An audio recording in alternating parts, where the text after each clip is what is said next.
Everyone, मैं हूं हिमानी और आप देख रहे हैं हिमोज लॉ। आज हम आईपीसी के बहुत इंपॉर्टेंट कंसेप्ट समझेंगे, सेक्शन 120A और सेक्शन 120B। जी हाँ, सही समझा आपने। हम आज समझेंगे क्रिमिनल कॉन्स्पिरेसी। क्रिमिनल कॉन्स्पिरेसी समझने से पहले हम ये एग्जांपल समझेंगे। अगर ये एग्जांपल आपको अच्छे समझ में आ गया, नेचर और इंग्रेडिएंट्स आपके दिमाग में अच्छे से बैठ जाएंगे। तो चलिए शुरू करते हैं। देखिए, अब एक कॉलेज में ना ये 5 स्टूडेंट्स पढ़ते थे, A, B, C, D और E। अब इन पांचों को ना एक कॉलेज के प्रोफेसर से बहुत ज़्यादा चिढ़ थी। वो आते जाते इनको टोकता रहता, बहुत ही खड़ूस था।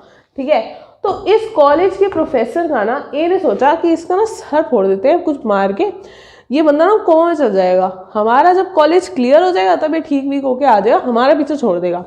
तो अब इसने क्या किया, एक व्हाट्सएप ग्रुप बना लिया डेड लेक्चरर के नाम से। ठीक है, और उसमें इसने B, C, D, E बाकियों को भी ऐड कर दिया, क्योंकि उससे ये बाकी सारे बच्चे भी बहुत चिढ़ते थे। तो अब क्या हुआ, उसने ये सारा बात बताई कि भाई इसका ऐसे ऐसे हम ना सर्वर फोड़ देते हैं। B ने बोला ओके डन, मैं इस प्लान में राजी हूँ। B ने हाँ दे दी। ठीक है, C और D ने कुछ बोला नहीं। E ने क्या कहा कि यार देखो, मेरे को नहीं लगता ऐसे किसी का सर फोड़ना ठीक है खड़ूस है, पर है तो इंसान ही ना। E हो गया ग्रुप से आउट, उसने ग्रुप ही लीव कर दिया। C और D ने लीव नहीं करा, पर कुछ हाँ या ना भी नहीं बोला। अब A ने सोचा कि हाँ यार इसका सर कैसे फोड़ेंगे, चलो कुछ बैट लेते हैं। अब बैट, प्लास्टिक का बैट तो यूज़ नहीं कर सकते, लकड़ी का लोगे, तो लकड़ी के बैट में थोड़े पैसे लग रहे थे, तो इसने सोचा कि सारे पैसे पूल करो। ठीक है, तो अब मान लो जैसे बैट आया 400 रुपये का, तो A, B, C, D सब ने अपना अपना शेयर दे दिया। C और D ने तब भी हाँ नहीं बोला, लेकिन ये सारे मैसेजेस रीड कर लेते थे, और जब भी मतलब पैसे वगैरह देने की बात आई, किसी भी चीज़ की थी, इन सब ने पैसे भी दे दिए। अब जब एग्जीक्यूशन वाला दिन आया तो क्या हुआ कि A और B तो अंदर चले गए टीचर का सर फोड़ने। इन्होंने कहा कि यार हम ना बाहर खड़े हो जाते हैं, हम अंदर नहीं जाएंगे, हमें खून खराबे से ना थोड़ी वो होती है, तो हम लोग बाहर खड़े हो जाते हैं, अगर कोई आएगा तो हम शोर मचा के तुम्हें बाहर बुला लेंगे, तुम्हें इंडिकेशन दे देंगे। तो C और D बाहर खड़े रहे, A और B ने असल में जाके सर फोड़ा। तो अब बताओ आपके हिसाब से क्या सिर्फ A और B को पनिशमेंट मिलनी चाहिए या C और D को भी मिलनी चाहिए? C, D ने हालांकि टीचर को टच भी नहीं करा, वो सिर्फ बाहर खड़े थे, लेकिन क्या C और D भी वही चाहते थे और उनकी भी वही प्लानिंग थी, वही इंटेंशन थी, वही चाहत थी कि भाई इसका सर फूटे, और उन्होंने बाहर खड़े होकर उसका साथ दिया? तो क्या A और B को जैसे पनिशमेंट मिल रही है, क्या C और D को भी वैसी मिलनी चाहिए? अब C और D को पनिशमेंट मिलेगी या नहीं, वो हम समझेंगे सेक्शन 120A से।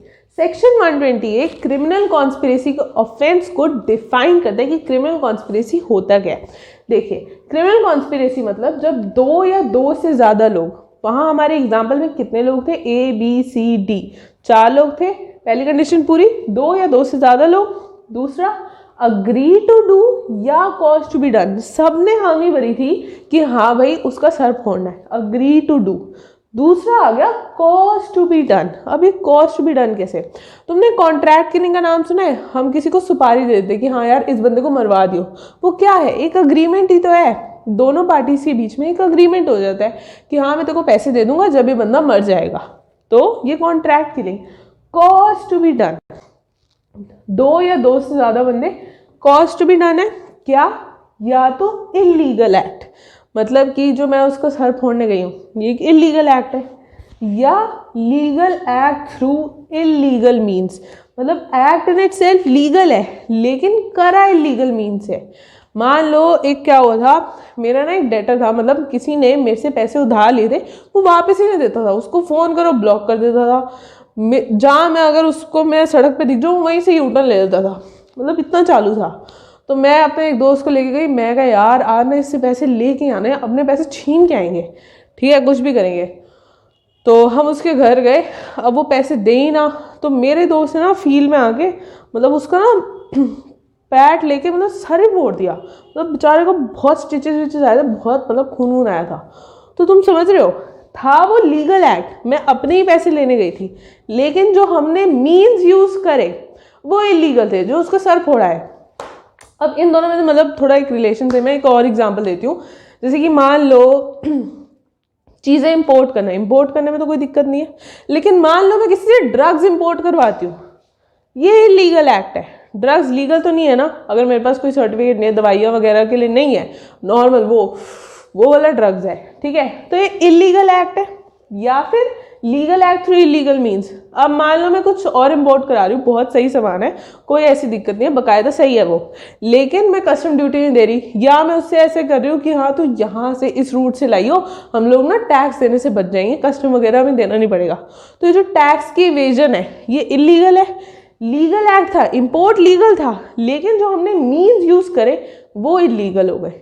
तो ये सब क्या कहलाएगा? Criminal conspiracy. यानी अब सी और डी को भी वही पनिशमेंट मिलनी चाहिए। क्यों? क्योंकि 2 या 2 से ज्यादा पर्सन थे, ठीक है, अग्री टू डू करा था, 2 या 2 से ज्यादा पर्सन, पहली condition check, agree to do, उन्होंने हामी भरी थी।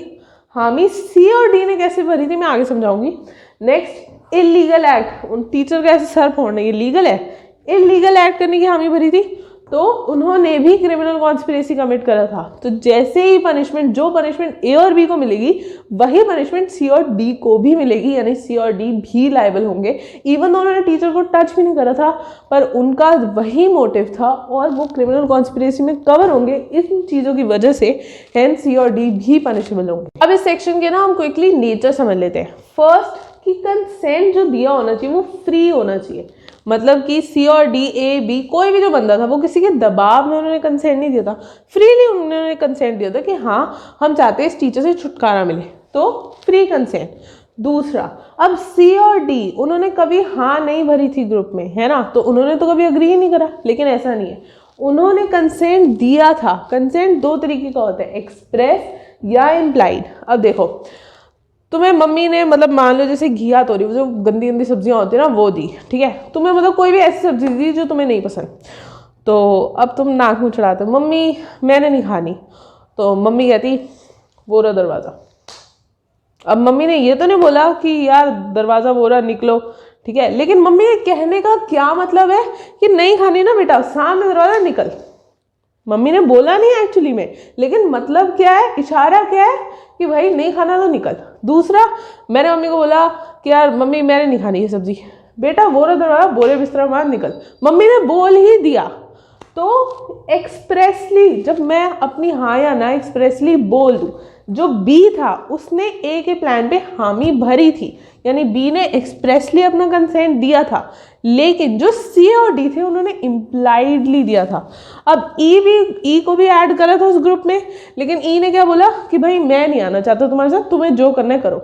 ई बाहर हो गया था, सी और डी कभी बाहर नहीं हुए, उन्होंने सारे मैसेजेस रीड करे और जब पैसे देने की बारी आई थी उन्होंने वो भी दिए, यानी उनका इम्प्लाइड कंसेंट था, उन्होंने भी अग्री करा था, समझे, इसीलिए सी और डी का भी कंसेंट माना जाएगा। नेक्स्ट, क्रिमिनल कॉन्स्पिरेसी तभी कमिट हो जाता है the moment the agreement is made, जब अग्रीमेंट बना लिया, 2 पार्टीज ने हामी कर दी, तभी के तभी क्रिमिनल कॉन्स्पिरेसी का ऑफेंस कमिट हो जाता है। लेकिन ये पनिशेबल तब तक नहीं होता जब तक इस सोच को, इस प्लान को एक्शन में ना लाया जाए, यानी जब तक अटेम्प्ट या कंप्लीशन नहीं होगा तब तक क्रिमिनल कॉन्स्पिरेसी पनिशेबल नहीं होता। अगर आपने मेरी वीडियो स्टेजेस ऑफ क्राइम देखी हो तो उसमें आपको पता होगा कि प्रिपरेशन की स्टेज में क्रिमिनल कॉन्स्पिरेसी एक ऐसा ऑफेंस जो प्रिपरेशन की स्टेज में पनिशेबल नहीं होता। अब क्यों नहीं होता? देखो, अब प्रिपरेशन की स्टेज पे मोस्टली ऑफेंसेस पनिशेबल नहीं होते। क्यों? क्योंकि it is difficult for the prosecution to prove कि जो भी तैयारियां करी है वो उस ऑफेंस के लिए करी है। मैं टीचर का सर, जो हमने ए और बी ने प्लानिंग करी थी, ABCD ने, कि हाँ उसको सर फोड़ेंगे, किससे? बैट से। अब तुम आ गए मेरे घर कि हाँ भाई तुम्हारी प्लानिंग है टीचर को ऐसे मारने की। मैं कहा जी ये बैट तो हमने खेलने के लिए लिया, आप कैसे कह सकते हो हमने टीचर को मारने के लिए? ये बैट से तो हम खेलेंगे भाई, लकड़ी का बैट है, प्रॉपर हम बाहर खेलने जाते हैं क्रिकेट। तो अब प्रोसिक्यूशन कैसे प्रूव करेगी कि ये बैट हाँ सच में किसी की टीचर को मारने के लिए लिया या खेलने के लिए लिया है ना? इसीलिए प्रिपरेशन की स्टेज पर ये पनिशेबल नहीं होता। Next, criminal conspiracy continuing offence है, मतलब कि it continues till the combination persist, जब तक वो 2 पार्टी या जितनी भी पार्टीज है ABCD, मतलब जितने भी 4 लोग हैं, जब तक वो उनका कॉम्बिनेशन परसिस्ट करता है, यानी जब तक वो लोग अग्रीमेंट में हैं कि हाँ ये काम हमें करना है, तब तक वो ऑफेंस रहेगा, ये कंटिन्यूइंग ऑफेंस है। क्रिमिनल कॉन्स्पिरेसी का ऑफेंस तब तक कंटिन्यू रहेगा जब तक ये टर्मिनेट ना हो जाए। टर्मिनेट मतलब जो दो पार्टीज के बीच में अग्रीमेंट था कि हाँ भाई उसको ऐसे मारना है, वो अगर ख़त्म ना हो जाए, वो अग्रीमेंट दोनों पार्टीज के बीच में जब तक ख़त्म ना हो जाए तब तक ये कंटिन्यू है। ख़त्म होने के यानी टर्मिनेट होने के ये 3 तरीके हैं। First, completion. कंप्लीशन मतलब जो तुम चाहते थे, जो मेरा गोल था वो पूरा हो गया। मैं टीचर का सर फोड़ना चाहती थी, मार दिया, खत्म, छुट्टी, कंप्लीशन, यानी जो मैं चाहती थी वो मेरा गोल अचीव हो गया। Second, frustration. मैं चाहती थी टीचर को मारना, लेकिन पता चला टीचर का कार का एक्सीडेंट हो गया, वो खुद अपने आप से ही कोमा में चला गया, मतलब मुझे कुछ करना ही नहीं पड़ा, अपने आप से ही काम हो गया, फ्रस्ट्रेशन। Next, abandonment. अबैंडनमेंट मतलब प्लान ड्रॉप कर देना कि यार भाई कौन पछड़ों में पड़े, टीचर को मारेंगे, अच्छा खासा जेल हो जाएगी, छोड़ना यार 2 सेमेस्टर की और बातें झेल लेते हैं। अबैंडनमेंट मतलब प्लान ड्रॉप कर दिया। क्रिमिनल कॉन्स्पिरेसी की पनिशमेंट यानी सेक्शन 120B समझने से पहले हम क्रिमिनल कॉन्स्पिरेसी के नेचर का हमारा समझना बहुत जरूरी है। देखो, criminal conspiracy is not an offence on its own, अपने आप में एक ऑफेंस नहीं है। क्रिमिनल कॉन्स्पिरेसी देखो क्या है, एक कॉन्स्पिरेसी मतलब कंस्पायर करना, तुम एक प्लानिंग ही तो कर रहे हो, ठीक है। प्लानिंग अपने आप में गुनाह नहीं है। मैं रोज प्लान करती हूँ कि हाँ भाई पतली होंगी, डाइट पे जाऊंगी, लेकिन फॉलो ही नहीं होती। मतलब प्लानिंग अपने आप में कोई बुराई नहीं है, लेकिन तुम जिस चीज़ की प्लानिंग कर रहे हो वो चीज़ गलत है, हेंस वो एक ऑफेंस बन जाता है, ठीक है। तो जो सेक्शन 120B है, इसकी अपने आप में कोई पनिशमेंट नहीं है। ये मतलब जैसे केमेलियन होता है ना, कि जिस पेड़ वगैरह ट्री जिसके साथ भी हो उसका रंग ले लेता है, वैसे ही ये सेक्शन है, ये जिस सेक्शन के साथ जुड़ जाता है उस सेक्शन की पनिशमेंट ले लेता है। तो क्रिमिनल कॉन्स्पिरेसी में अगर ये सेक्शन किसी उस ऑफेंस के साथ जुड़ा है जिसकी पनिशमेंट 2 साल से ज़्यादा है, अब मैंने वो आपको सुपारी वाला एग्जांपल दिया था ना, मतलब किसी बंदे ने किसी की डेथ कॉज करवाने के लिए किसी को पैसे दिए थे, तो एक तो बंदा हो गया जिसने एक्चुअली में मर्डर कमिट करा और दूसरा बंदा हो गया जिसने पैसे दिए। तो जो मर्डरर है और जो दूसरा बंदा जो कि कॉन्स्पिरेटर हुआ, दोनों को सेम पनिशमेंट मिलेगी। क्यों? क्योंकि मर्डर 2 साल से ज़्यादा की पनिशमेंट है, लाइफ इम्प्रिजनमेंट है। तो जिसने एक्चुअली में मर्डर कमिट करा है उसको तो लाइफ इम्प्रिजनमेंट मिलेगी ही मिलेगी। जिसने वो पैसे दिए थे क्योंकि वो कॉन्स्पिरेटर था इस चीज़ का, उसको भी लाइफ इम्प्रिजनमेंट अवॉर्ड करी जाएगी। तो जो भी ऐसा ऑफेंस है जिसमें 2 साल से ज़्यादा की पनिशमेंट होती है, उसमें क्रिमिनल कॉन्स्पिरेसी में भी सेम पनिशमेंट मिलेगी। इसलिए कहते हैं कि ना बुरी चीज़ों से दूर ही रहनी चाहिए, बुरी चीज़ें सुननी भी नहीं चाहिए। अगर तुम कॉन्वर्सेशन में भी पकड़े गए ना, तो क्रिमिनल कॉन्स्पिरेसी एक ऐसा सेक्शन है जिसको अगर प्रैक्टिकली एक बार लग जाए तो इसको छुड़ाना बड़ा मुश्किल हो जाता है। क्रिमिनल कॉन्स्पिरेसी, डकॉइटी थोड़े डेंजर सेक्शंस होते हैं। नेक्स्ट, अगर क्रिमिनल कॉन्स्पिरेसी किसी उस ऑफेंस के साथ जुड़ा है जिसकी पनिशमेंट 2 साल से कम की है, तो आपको कॉन्स्पिरेटर होने की वजह से अप टू 6 मंथ्स की पनिशमेंट मिलेगी। यानी अप टू का क्या मतलब होता है, यानी ज़्यादा से ज़्यादा 6 महीने, तो यानी अप टू 6 मंथ्स की पनिशमेंट हो सकती है या फाइन होगा। अब देखो, क्रिमिनल कॉन्स्पिरेसी का ये एक बहुत इंपॉर्टेंट केस है, NCT of Delhi versus Navjot Sandhu. इसको पार्लियामेंट अटैक केस भी कहा जाता है।